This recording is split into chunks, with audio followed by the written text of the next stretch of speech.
Hey guys, it's Constance Stanleys, and don't forget you can call me Cece, and I am your host for this evening on PRZ FM on This Girl Vents. Okay guys, I hope you are excited. 109.2 again, PRZ FM.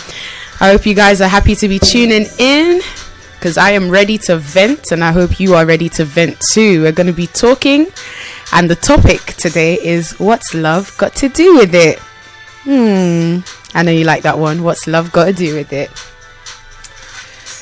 Okay guys, don't forget, if you have any questions, you can always hit me up on thisgirlvents@prz.com. That's a direct email to me, and I'll be answering all your queries.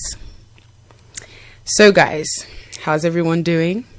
How's everyone getting along?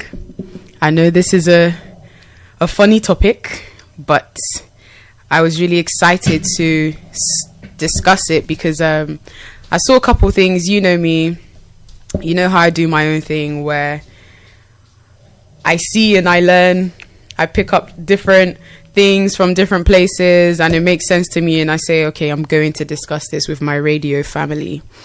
So the reason why it's called What's Love Got to Do With It is just because it's linked, you know, Tina Turner's movie about the abuse that she went through. Well, yeah. So this video that I watched now, it was basically this woman. She was, I would say, provoking. She was provoking the guy. She was pushing him. She was getting in his face. And at some point, when he'd probably had enough, he turned around and he punched her. And he kept hitting her. He threw her to the ground until, you know, people came and separated them. So I really wanted to talk about violence and aggression, because I feel like that is such a strong subject. But I'm going to start with, let me start from verbal aggression, because for me, that's a key point.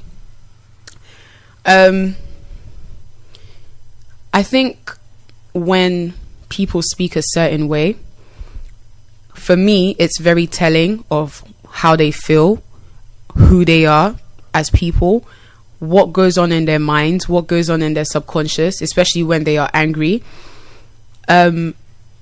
And a lot of people have really mean things to say. Sometimes, when I'm scrolling through perhaps an Instagram post or something, not particularly my own, I read the comments just to see how people are interacting there.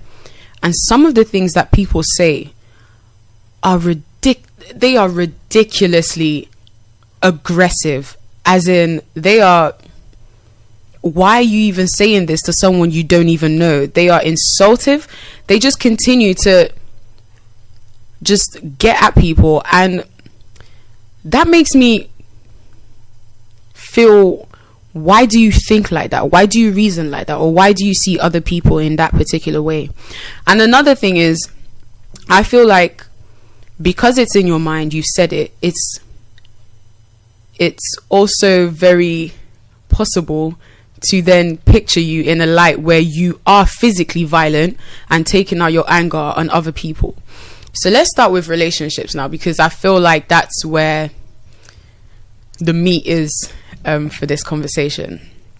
So talking about relationships, I feel like a lot of people get away with a lot of things, and I've been in relationships as well, and I've done the most. I've done ridiculous things that were just unnecessarily stupid and not thought about properly, but I still did it. That could have put me in a totally different position if there weren't people there to rescue me from my own idiocy. So in relationships, let's start from the way people speak to each other. I've seen a lot of relationships where when couples argue, they become really mean to each other. And for some weird reason, that's like okay for like some people. And I think in my head, why is that even okay for you? Why should your partner speak to you and say particular words, and you just think, okay, because it was the heat of the moment, I'm going to accept that, or I'm going to be okay with it. And then you also, because you're angry, so you say back these very, very harsh words. I feel like there needs to be a level of self-control, even when you are angry. Because if not, it paves way for a time where you won't be able to control your physical, like, actions. So you have the things that you say, or let's say, no, you have the things you think, then you say it, then you do it. And I feel like that's how it progresses. So I'll give you an example.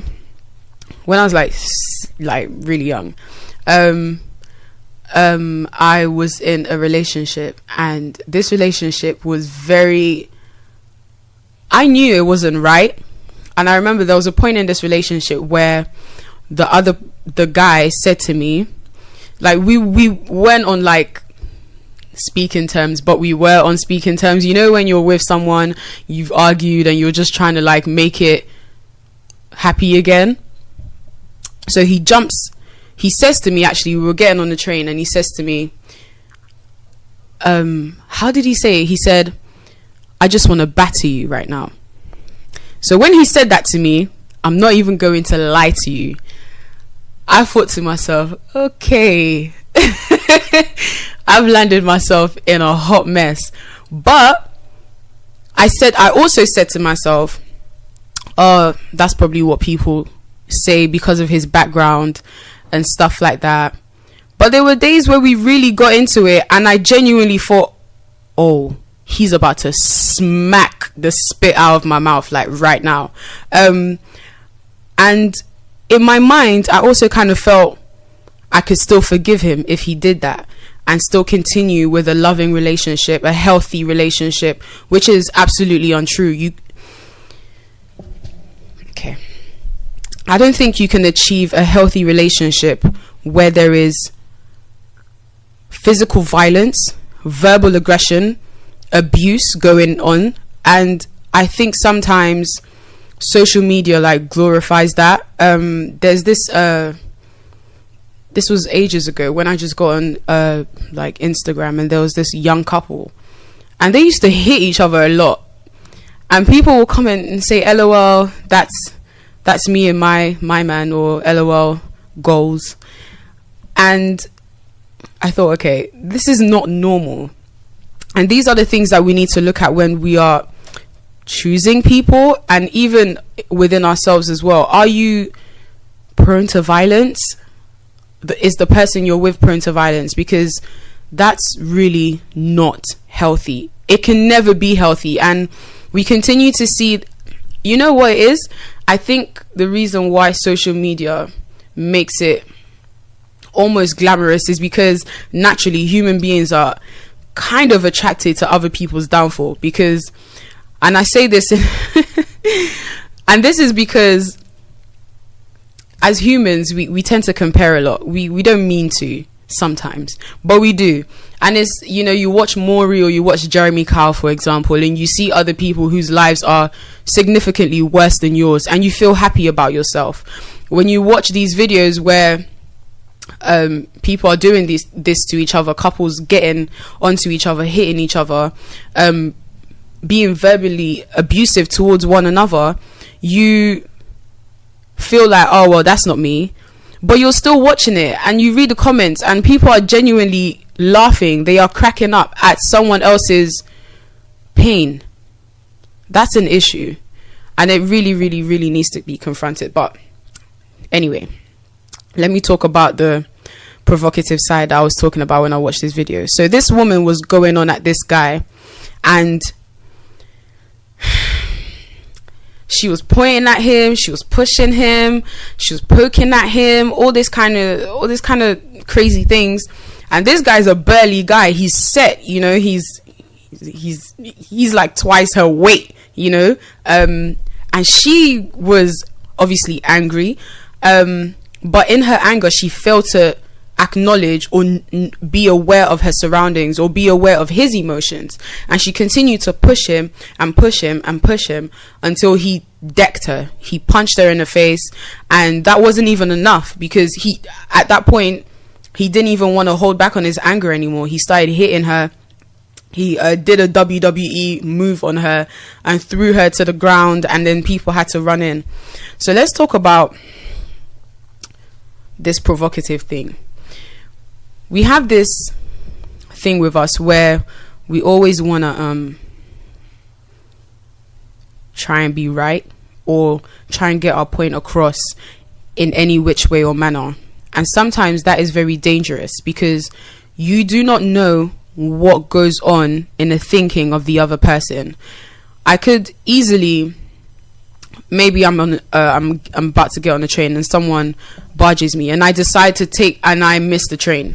So I decide to take my anger out on this particular person, and I'm shouting abusive words at him, and, you know, hurling insults at him, and whatever the case may be. And he turns around and he gives me an elbow, or just, you know, slaps me across the face. That's not my expectation.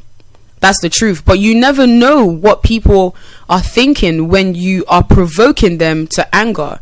There's this part of the Bible where it talks about, what I think is like, oh, I wrote it down. A soft and gentle and thoughtful answer always turns away anger. There's a certain time for you to just be quiet, even if you are right.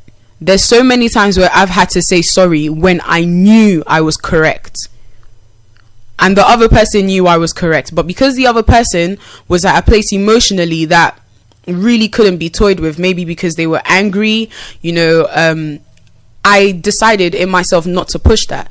And yes, there are times, and I'm learning as I go, but there are times where you need to pull back. You cannot constantly be the person that is pushing the other person to be angry, because you do not know what is going on. That person can genuinely do damage to you. This girl, if that guy, the way he, because it was a concrete ground, the way he flipped her over, if she had landed on her neck, that would have been it. That she's gone. Everything would have snapped, and that was it. But she took no notice of that. She took no notice that the person she was talking to could actually do physical damage to her that could actually be fatal. And this is another thing as well. On the other side, when someone is getting at you, please do your best to walk away. Sometimes it's very difficult because that person might be, I don't know, strategically blocking you or whatever, but you need to make every single effort to get away from that space. I don't think people understand how important it is to not get yourself entangled with other people's emotional outbursts.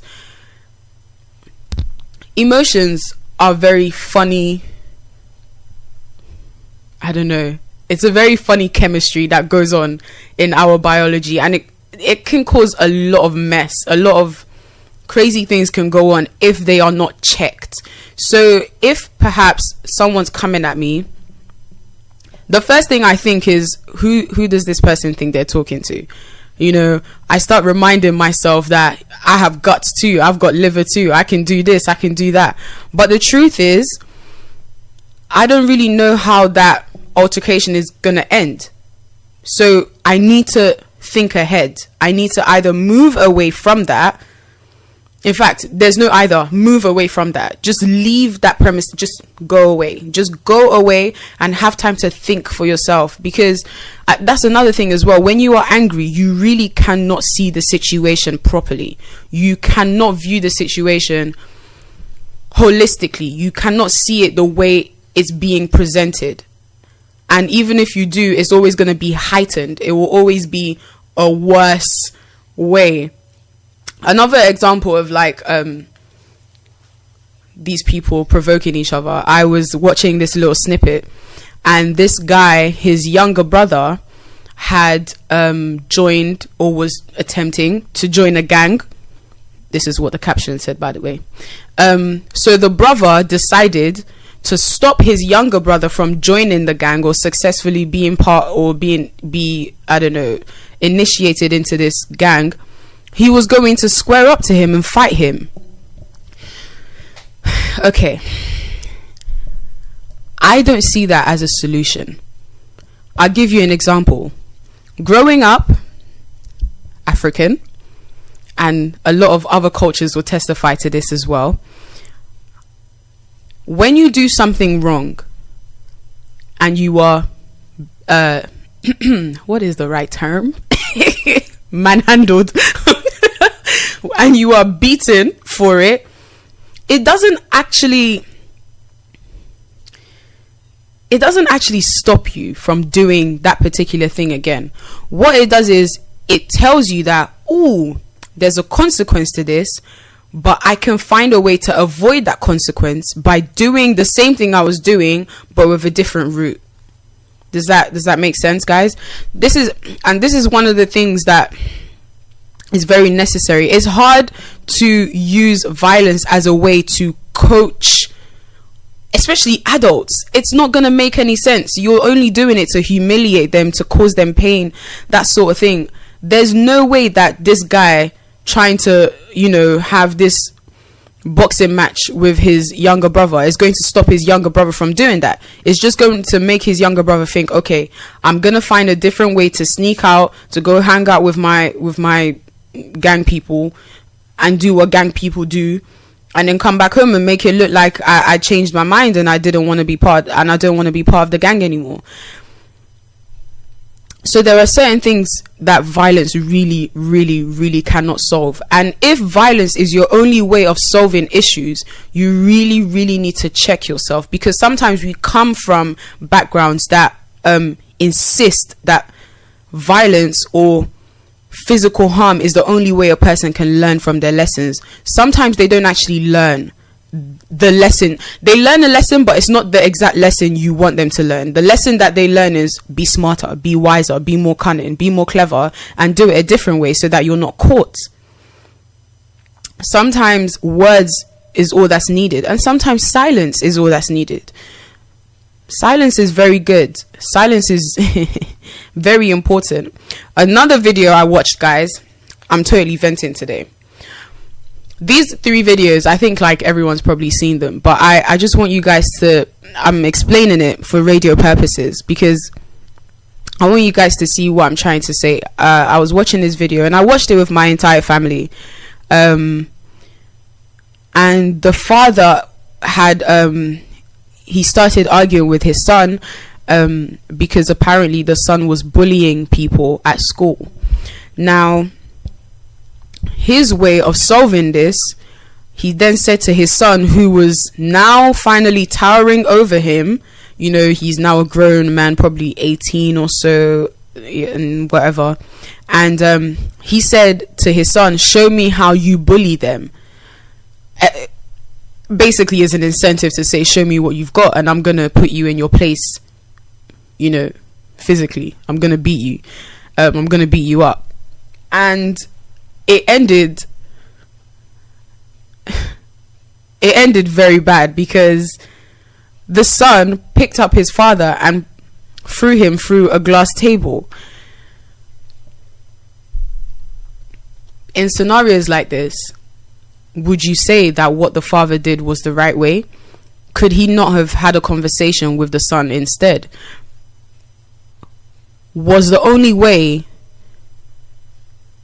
oh yeah, let me show you that I've got fast moving hands too, and I can put you in your place?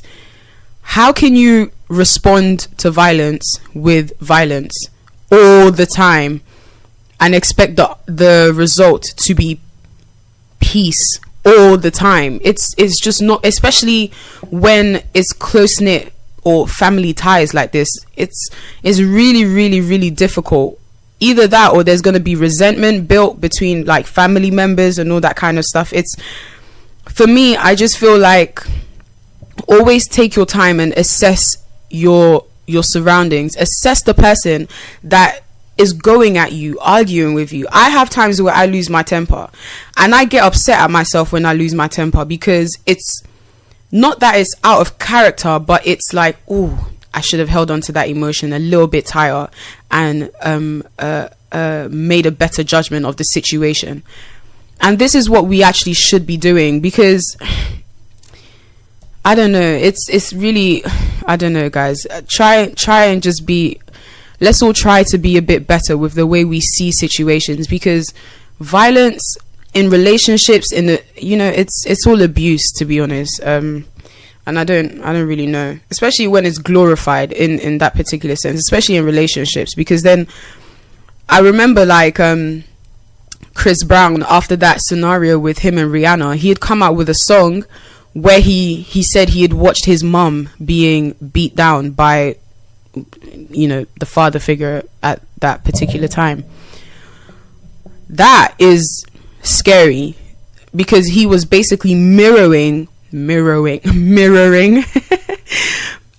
what he had seen when he was growing up, and then he took that out on his other half. And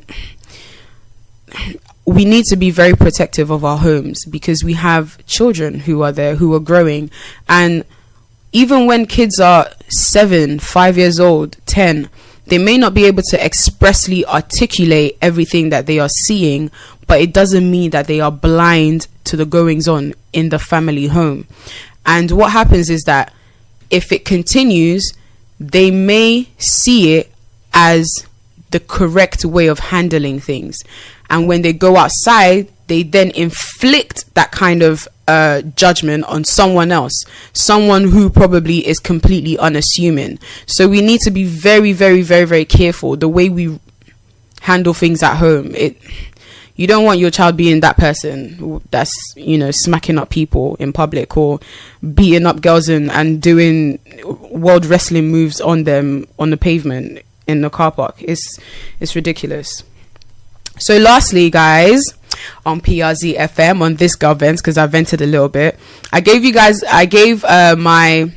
some of my followers a little bit of a chance to discuss a couple of issues. I put out some questions, and one of the questions was, could anything justify a woman hitting her man? And 33% of the answers came back as yes, and 67% came back as no.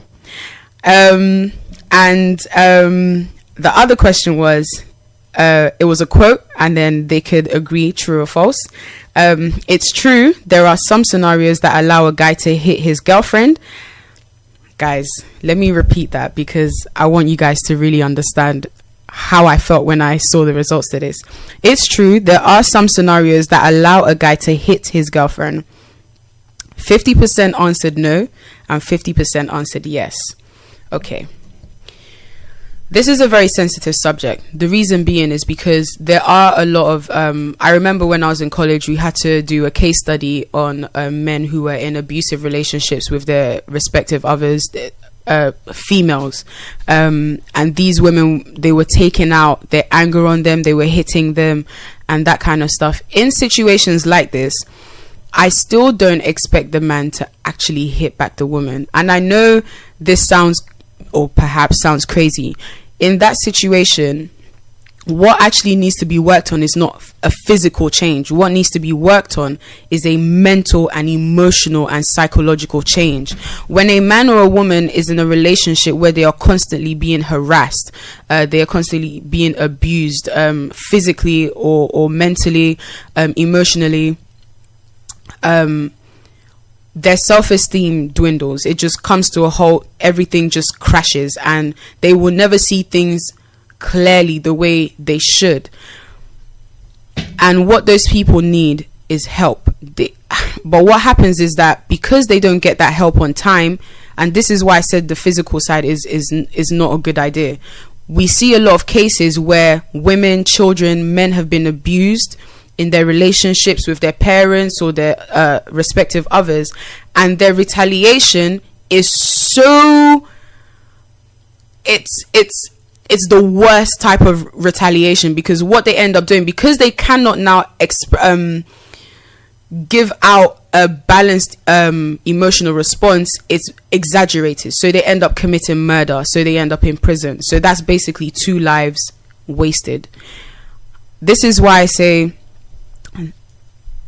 it's always good to know how your friends are doing, because you need to know how each and every one of your friends are doing mentally, emotionally.